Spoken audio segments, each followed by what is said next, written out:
नमस्कार मेरे प्रिय विद्यार्थियों एवं छात्र एवं छात्राएं, सभी को हार्दिक अभिनंदन एवं स्वागत।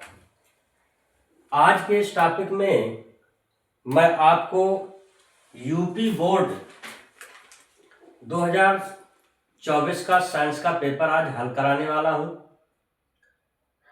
जैसा कि इस पेपर का रिवीजन कराऊंगा और यही पेपर आपके चाहे यूपी हो चाहे एमपी बोर्ड 2026 में कुछ आपको प्रश्न मिलने वाले हैं। तो सबसे पहले आपको ये ध्यान देना है कि इसमें 7 नंबर के फिजिक्स के बहुविकल्पी प्रश्न बनेंगे और रसायन के 6 नंबर के लिए और प्लस जीव विज्ञान के 7 नंबर के प्रश्न बनेंगे। कुल मिला के 20 प्रश्न आपके बहुविकल्पी आएंगे। उन्हीं सभी बहुविकल्पी प्रश्नों को आज मैं हल कराने वाला हूं। आपका जो पेपर है तो ये आपका साइंस का पेपर है दोस्तों, और ये साइंस का पेपर 2024 का है, लेकिन मैं इसे हल कराने वाला हूं। तो सबसे पहले अगर देखा जाए तो बहुविकल्पी प्रश्नों के लिए आपके पास खंड आ, खंड बा और खंड सा के रूप में दिया गया होगा। तो सबसे पहले आप जो है खंड आ में उपभाग 1 यानी खंड आ में उपभाग 1 में आपके सबसे पहले भौतिक विज्ञान के कुछ आपके बहुविकल्पी प्रश्न दिए गए हैं। तो सबसे पहला प्रश्न है दोस्तों विद्यार्थियों, उत्तल दर्पण से प्रतिबिंब सदैव बनता है। उत्तल दर्पण से प्रतिबिंब सदैव बनता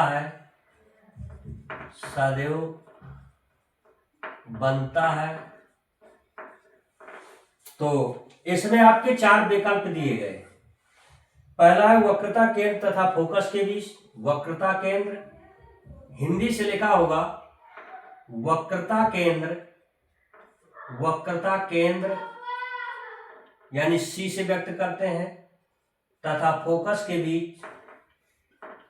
के बीच अर्थात इसको हम ऐप से व्यक्त करते हैं।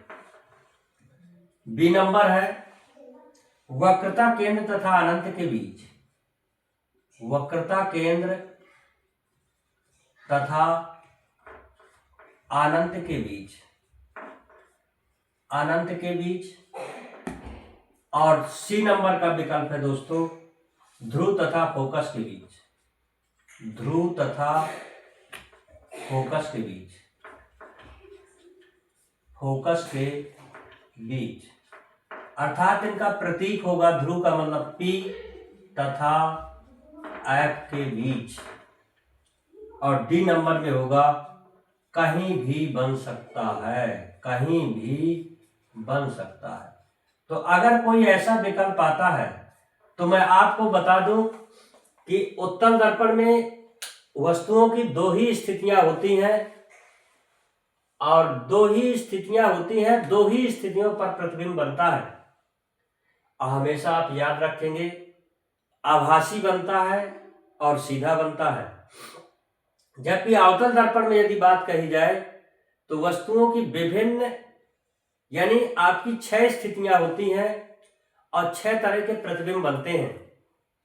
लेकिन अवतल दर्पण में एक ऐसी स्थिति होती है कि जब आपका आभासी और सीधा और वस्तु से बड़ा प्रतिबिंब बनता है, उस समय आपकी जो वस्तु होती है वो फोकस और ध्रुव के बीच होती है, तब ऐसा होता है।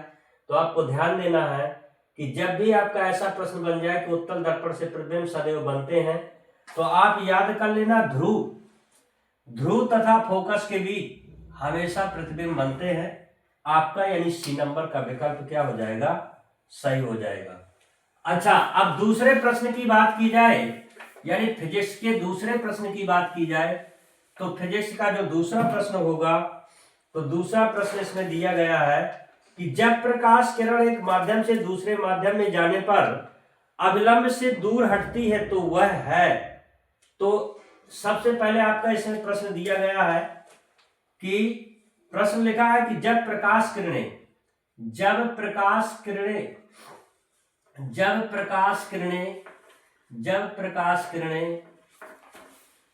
एक माध्यम से दूसरे माध्यम में दूसरे माध्यम में प्रवेश करती हैं, दूसरे माध्यम में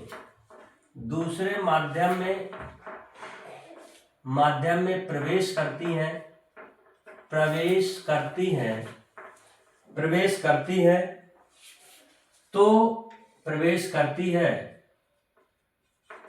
हैं तो अभिलंब से दूर हटती हैं,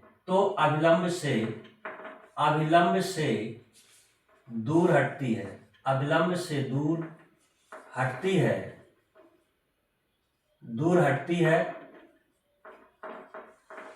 तो वह है उसने ऐसा दिया है। और इसके विकल्प है आपके ए नंबर में विकल्प लिखा है सघन माध्यम से विरल माध्यम। कह रहा है सघन से किधर चलेगी किरण, सघन माध्यम से विरल माध्यम। एक तो ये विकल्प आपका बना है। बी नंबर का विकल्प है प्रिय विद्यार्थियों विरल माध्यम से सघन माध्यम,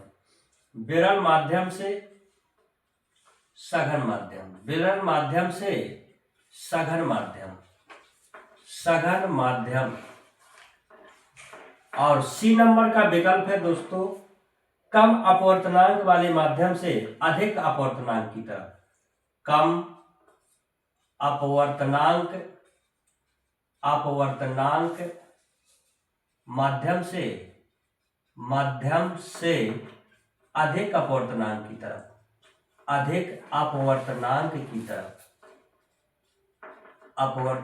की तरफ। और डी नंबर में आपका विकल्प है पारदर्शी माध्यम से यानी पारदर्शी माध्यम से अपारदर्शी माध्यम की ओर। तो ऐसे आपके 4 विकल्प बने हुए हैं। तो मैं आपको बता दूं इसमें आपको 2 नियम पता होना चाहिए कि जब भी कोई किरण विरल माध्यम से सघन माध्यम की ओर जाती है तो वो अभिलंब की ओर झुक जाती है, और जब कोई किरण सघन से विरल की ओर जाती है तो वो अभिलंब से दूर हट जाती है। तो जब भी आपको ध्यान देना है कि सघन से अभिलंब से दूर हटने की बात आए तो आपको तुरंत ध्यान रखना है कि वह किरण आपकी जो है सघन माध्यम से विरल माध्यम में जाती है, तभी जो है वो अपने अभिलंब से दूर हटती है। जैसे इसके लिए मैं आपको बताऊंगा। अच्छा, इसके लिए मैं आपको बता रहा हूं, 2 नोट लिखाई दे रहा हूं कि आपका कौन सा विकल्प सही है। तो ध्यान देना, जब भी प्रकाश किरण एक माध्यम से दूसरे माध्यम में प्रवेश करती है और वो अभिलंब से दूर हटती है तो वह है कि सघन माध्यम से विरल माध्यम में जा रही है। तो इस प्रकार से हमारा ये नंबर विकल्प क्या हो जाता है, सही हो जाता है। और मैं इसे थोड़ा हल करके जरूर बताऊंगा कि इसमें सबसे पहली बात तो हमको अपवर्तनांक की परिभाषा पता होना चाहिए। जैसे मान लिया जाए मैंने इस तरह से जो है मैंने तालाब बना दिया और इसमें मैंने क्या भर दिया, तो याद रखना इसमें मैंने जल को भर दिया है। क्या भर दिया है विद्यार्थियों, जल को मैंने भर दिया है। और इधर क्या है तो याद रखना इधर वायु है, ये वायु है। और वायु से जब सघन की ओर जाएगी तो ध्यान देना कोई किरण जाके इससे टकराती है तो कहेंगे विरल से गई सघन की ओर, और ये आपका क्या हुआ तो मैं कहूंगा ये अभिलंब हुआ। तो ये ऐसे थोड़ा झुक करके जाएगी। क्यों? क्योंकि देखिए आप ये देखेंगे कि अगर आप ये देखेंगे कि ये हमारा कैसा माध्यम है वायु, तो याद रखना विरल माध्यम है। और कहेंगे ये इसमें जल भरा है तो ये कैसा माध्यम है, तो कहेंगे ये सघन माध्यम है। तो कुल मिला के जब भी किरण जो है विरल से सघन में चलती है तो ये मैंने अभिलंब खींच दिया है, तो ये आप जो है अभिलंब की ओर झुक करके किरण जाएगी। जबकि इसको जाना कैसे चाहिए, ऐसे जाना चाहिए, लेकिन ये किरण चली गई इधर की ओर। इसका मतलब कि जब भी किरण विरल से सघन में जाती है तो अभिलंब की ओर झुक करके जाती है। लेकिन यदि यही किरण पुनः यहां टकराई और टकराने के पश्चात पुनः हमारा क्या बना, अभिलंब, तो ये अभिलंब से दूर हट करके जाएगी। जबकि इसको जाना कैसे था, जाना चाहिए ऐसे। तो अब कहेंगे किरण जब सघन से विरल में जाएगी, क्योंकि इधर भी वायु है, इधर भी वायु है और ये भी आपका सघन माध्यम है। तो जब भी कोई किरण सघन से, यानी किरण ये सघन से अब विरल की ओर चलती है, तो आप खुद देख सकते हैं दोस्तों कि ये मैंने क्या बनाया है, तो ये मैंने अभिलंब बनाया है। और अभिलंब जब बनाया है तो आप देख रहे हैं कि अभिलंब से ये दूर हट करके किरण जा रही है। तो इसमें आपका प्रश्न बना था कि जब प्रकाश किरण एक माध्यम से दूसरे माध्यम में जाने पर अभिलंब से दूर हटती है, तो वह है कि सघन माध्यम से विरल माध्यम में जाती है, अर्थात सघन से विरल में जाती है। इस तरह से मैंने कहा था कि विकल्प नंबर हमारा पहला क्या हो जाता है, सही हो जाता है। और इस प्रकार से मैं तीसरे क्वेश्चन की ओर चलूंगा, जो कि फिजिक्स का क्वेश्चन है। और दो क्वेश्चन मैंने अभी बताए और एक आपका क्वेश्चन है, एक उत्तल लेंस की फोकस दूरी 15 सेंटीमीटर। तीसरा प्रश्न है, एक उत्तल लेंस की फोकस दूरी है कितनी, तो कहेंगे f बराबर 15 सेंटीमीटर दिया है, इसमें 15 सेंटीमीटर दिया है। और लेंस है उत्तल लेंस, लेंस कौन सा है, उत्तल लेंस। तो आप ये ध्यान देना दोस्तों, जिस प्रकार से आपने अवतल दर्पण में प्रतिबिंब बनते हैं, उसी प्रकार से ये उत्तल लेंस में भी प्रतिबिंब बनते हैं। हाँ, इसके बाद जो है इससे 30 सेंटीमीटर की दूरी पर स्थित वस्तु, यानी कह रहा है कि u का मान माइनस का 30 सेंटीमीटर है, u का मान 30 सेंटीमीटर दूरी पर स्थित है, वस्तु का प्रतिबिंब बनेगा।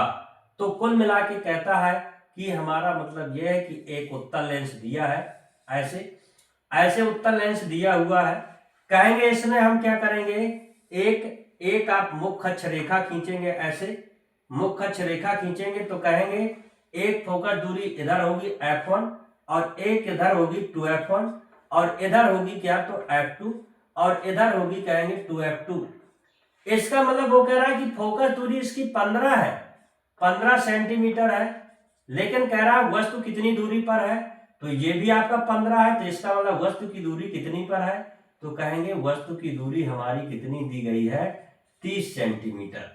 तो इसका मतलब कि 2f1 पर वस्तु रखी है, तो इसका मतलब प्रतिबिंब भी इसका 2f2 पर बनने वाला है।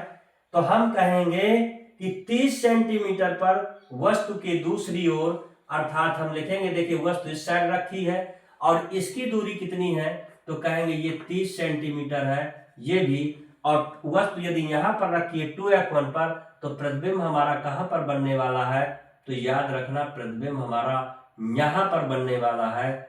और यहां पर जब प्रतिबिंब बनेगा तो याद रखना उत्तल लेंस में हमेशा उल्टा प्रतिबिंब बनता है और वस्तु के आकार का बनेगा, क्योंकि 2f1 पर है तो 2f2 पर बनेगा तो वस्तु के आकार का बनेगा। तो इसमें चार चीजें याद रखी जाती हैं। तो इसका मतलब वस्तु यदि बाईं साइड है तो वस्तु प्रतिबिंब दाहिनी साइड 30 सेंटीमीटर की दूरी पर वास्तविक बनेगा और उल्टा बनेगा और वस्तु के आकार का बनेगा। तो जिस विकल्प में, मैं चारों विकल्प नहीं लिख पाऊंगा, बल्कि मैं जो सही विकल्प है उस विकल्प को मैं लिखता हूं।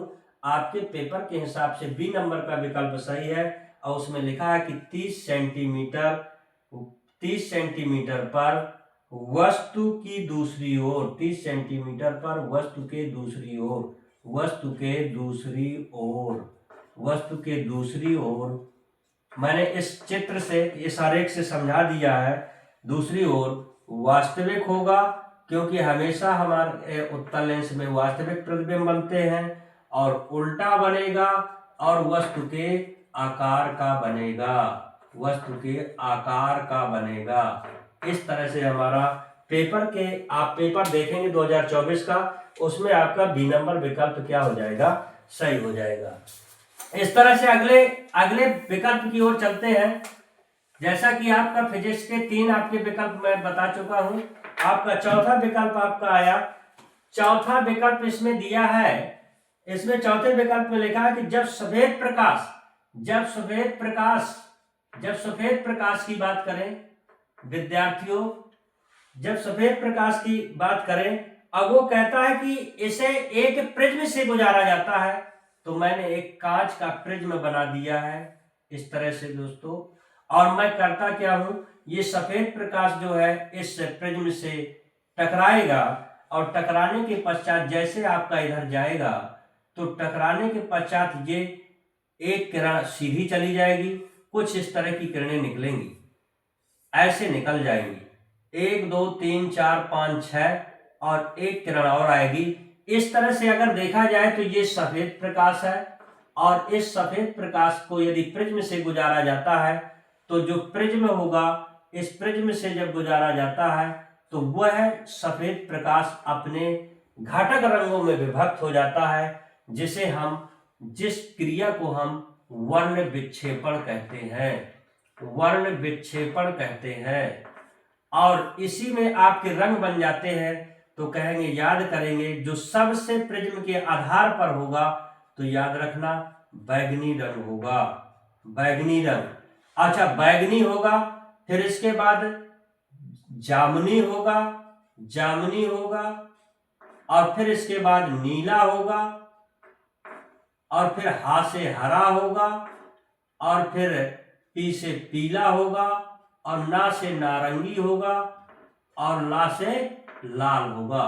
तो जब भी आपसे ये पूछ ले कि जब सफेद प्रकाश एक प्रिज्म से गुजरता है, तो निर्गत प्रकाश में प्रिज्म के आधार से दूरस्थ प्रकाश का रंग होता है।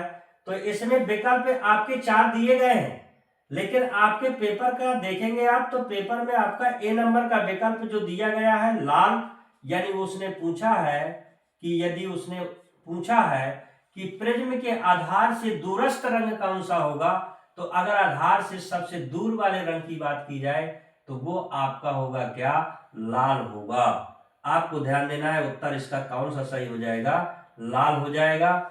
इसका उत्तर कौन सा सही हो जाएगा दोस्तों, यानी प्रिय विद्यार्थियों, तो आपको ध्यान देना है, ये आपका लाल रंग हो जाएगा। कैसा रंग हो जाएगा, लाल रंग हो जाएगा। तो इस तरह से ये आके टकराता है, टकराने के पश्चात जो है ऐसे ये जो है निकल जाता है, और इसी से ये सभी 7 किरणें, और ये हमारा लाल प्रकाश की किरण होती है। अगर कभी पूछ ले कि प्रिज्म के नजदीक कौन सा रंग होगा, प्रिज्म के आधार के नजदीक कौन सा होगा, तो याद रखना बैगनी रंग होगा। जबकि सफेद प्रकाश में आपके ये 7 रंग पाए जाते हैं, जिन्हें हम बैजानी हापी नाला, हिंदी में बैजानी हापी नाला से याद रख सकते हैं, बैजानी हापी नाला से याद रख सकते हैं। या तो अंग्रेजी में याद करना हो तो याद करना बिबज्योर याद कर लेना। क्या याद कर लेंगे, बिबज्योर याद कर लेंगे, अर्थात इसके द्वारा हम 7 रंगों को याद कर सकते हैं। इस प्रकार से हमारा विकल्प ए सही हो जाएगा। क्योंकि मैं सभी विकल्प नहीं लिख सकता हूं, क्योंकि आपको जो है ध्यान देना है, पेपर देखेंगे 2024 का, उसमें मैं जिस हिसाब से मैं हल कराते जा रहा हूं, आप उसमें देखेंगे चौथा नंबर का विकल्प ए नंबर सही हो जाएगा। और 5वां फिजिक्स का बहुत अच्छा प्रश्न है, एम्पियर सेकंड पूछ रहा है। वो कह रहा है एम्पियर सेकंड की बात कर रहा है, एम्पियर सेकंड किसका मात्रक है, सेकंड किसका मात्रक है। तो अगर कहीं ऐसा विकल्प आ जाए तो भी मैं आपको बता देता हूं एम्पियर सेकंड की बात करता है। तो कह रहा है विद्युत ऊर्जा का है, कि विद्युत वाहक बल का है, कि आवेश का है, कि विद्युत धारा का है। तो मैं आपके सीधे इसका उत्तर सी नंबर का सही है। अच्छा, इसे मैं हल करके बताऊंगा। आवेश बराबर होता क्या है, प्रिय विद्यार्थियों ध्यान देना, आवेश बराबर होता है धारा गुणे समय। क्या होता है, धारा गुणे समय। तो कहेंगे आवेश को Q से व्यक्त करते हैं, धारा को I से, और समय को T से। तो आवेश धारा का मात्रक एम्पियर होता है, याद रखना, धारा का मात्रक एम्पियर, और समय का मात्रक होता है सेकेंड। तो आपके प्रश्न में बना था कि एम्पियर सेकंड किसका मात्रक है, तो याद कर लेना है आवेश का मात्रक है, जो कि आपका सी नंबर का विकल्प क्या हो जाता है, सही हो जाता है। अच्छा, इसमें विद्युत ऊर्जा दिया है, इसी प्रश्न में आपका विद्युत ऊर्जा दिया है। मैं थोड़ा विद्युत ऊर्जा के बारे में आपको बताने जा रहा हूं। यानी विद्युत ऊर्जा बराबर क्या होता है, विद्युत ऊर्जा बराबर क्या होता है, तो कहेंगे कार्य बराबर जो विभवांतर गुणे आवेश होता है ना, तो वही तो विद्युत ऊर्जा है। यानी कार्य बराबर विभवांतर गुणे आवेश, यानी इसको कहेंगे क्या, विभवांतर गुणे आवेश, विभवांतर गुणे आवेश कहेंगे प्रिय विद्यार्थियों। अर्थात विद्युत ऊर्जा को हमने W से व्यक्त किया, विभवांतर को V से, आवेश को Q से, जबकि आवेश बराबर मैंने अभी सूत्र बताया धारा गुणे समय होता है। तो मेन सूत्र हमारा कार्य का या विद्युत ऊर्जा का ये हुआ। अब कार्य बराबर यदि विभवांतर आवेश की जगह धारा गुणे समय लिखेंगे तो आपके कार्य का ये दूसरा सूत्र प्राप्त हो गया। और यदि आप और सूत्र बनाना चाहते हैं तो इसी प्रकार से विद्युत ऊर्जा के अन्य सूत्र भी बन सकते हैं। अच्छा, इस प्रकार से पांचवा विकल्प हुआ। अब मैं बात करता हूं इस बार छठवें विकल्प की, जो कि फिजिक्स का एक छठवां विकल्प होगा। एक सेल में R1 R2 दो प्रतिरोधों को समांतर क्रम में जोड़ा जाता है। समांतर क्रम में प्रतिरोधों को दो तार समांतर क्रम में जोड़े जाते हैं। उनमें प्रवाहित धाराएं क्रमशः I1 I2 एवं प्रति सेकंड उत्पन्न ऊष्माएं क्रमशः इतनी दी गई हैं। मैं आपको बता दूं, एक सूत्र होता है उत्पन्न ऊष्मा की गणना करना, तो H बराबर I स्क्वायर RT। अगर ऐसा लिखा हो तो मैं आपको बता दूं कि H की जगह H1 और I1 स्क्वायर R1 और T, ये समीकरण पहला होगा, और H2 बराबर I square 2 R2 into T होगा दूसरा समीकरण। बस आपको करना क्या है कि समीकरण पहले में दूसरे का भाग देने पर यदि ऐसा जो है विकल्प आ जाए तो आप कहेंगे H1 में भाग किसका देंगे, तो कहेंगे H2 का देंगे, और फिर बराबर होगा I स्क्वायर RT होगा R1T कर देंगे। इसमें यदि ना भी 1 लगाया जाए तो फिर हमारा दूसरा बनेगा I स्क्वायर R2 और T, तो T से T कटा, I स्क्वायर से I स्क्वायर, तो बनेगा H1 बटे H2 बराबर R1 बटे R2। तो एक विकल्प इससे बना हुआ है जो कह रहा है कि कौन सा विकल्प सही होगा, तो पेपर आप देख लेना, बी नंबर का विकल्प सही होगा, उसमें आपका ये दिया गया होगा। तो इस प्रकार से इसको हल करना था। और सातवां आपका फिजिक्स का बहुत अच्छा क्वेश्चन है, जो कि चुंबकीय क्षेत्र की तीव्रता का मात्रक पूछता है। अगर सातवें विकल्प की बात की जाए तो जब भी पूछ ले चुंबकीय क्षेत्र के मात्रक, चुंबकीय क्षेत्र का मात्रक पूछ ले तो याद रखना, अगर चुंबकीय क्षेत्र का मात्रक पूछ ले तो आप एक सूत्र याद कर लेना, F बराबर होता है IBL sin थीटा। तो I sin थीटा को कांस्टेंट रखिए, आपको मात्रक निकालना है तो आप इससे क्या करेंगे, मात्रक निकाल लेंगे। तो कहेंगे IBL बराबर होगा F के, तो कहेंगे B बराबर होगा F बटे I इंटू L। तो कहेंगे B का मात्रक जो होगा चुंबकीय क्षेत्र की तीव्रता का मात्रक, ये आपका दोस्तों चुंबकीय क्षेत्र की तीव्रता होगी, याद रखना। चुंबकीय क्षेत्र की तीव्रता के मात्रक की बात करें तो हम B बराबर F का मात्रक क्या होता है दोस्तों, तो याद रखना न्यूटन होता है। I का मात्रक क्या होता है, तो कहेंगे एम्पियर होता है। कहेंगे L क्या है, तो कहेंगे मीटर होता है। तो जिस विकल्प में आपका क्या दिया हो, न्यूटन बटे एम्पियर इंटू मीटर दिया हो, तो आप देखेंगे 2024 के पेपर में तो आपका बी नंबर का विकल्प क्या होगा, सही होगा, क्योंकि उसमें आपका दिया है न्यूटन बटे एम्पियर इंटू मीटर। लेकिन अगर बात करें कि ये किसके बराबर होता है, तो याद रखना एक टेस्ला के बराबर होता है। अगर कहीं आ जाए चुंबकीय क्षेत्र की तीव्रता का मात्रक तो टेस्ला भी होता है, और यही टेस्ला बराबर होता है 10⁴ गास। अर्थात इसे आप याद कर सकते हैं, जब भी चुंबकीय क्षेत्र की तीव्रता का मात्रक आए तो इस प्रकार से आप क्या कर सकते हैं, हल कर सकते हैं। तो हमारे ये फिजिक्स के 7 विकल्प जो थे, सातों हमने बहुविकल्पी प्रश्नों को हल करा दिया है दोस्तों। अब इसके बाद जो है आपका खंड आ के अंतर्गत ही उपभाग 2 आया। उपभाग 2 में आया अब ये रसायन विज्ञान के हमारे बहुविकल्पी प्रश्न है, इन्हें भी मैं अभी तुरंत हल कराने वाला हूं। जैसे कि 8 नंबर का विकल्प है, 8 नंबर में हमारा दिया मीथेन का संरचनात्मक सूत्र बताइए। मीथेन का संरचनात्मक सूत्र बताइए, संरचनात्मक सूत्र बताइए। जैसा कि इस विकल्प को मैं जो है अगले टॉपिक में बताऊंगा, आज सिर्फ आपको फिजिक्स के बारे में मैंने बताया हल करके। और हमारी वीडियो अच्छी लगी हो तो इसे सब्सक्राइब करें और अपने दोस्तों के पास शेयर करें। धन्यवाद।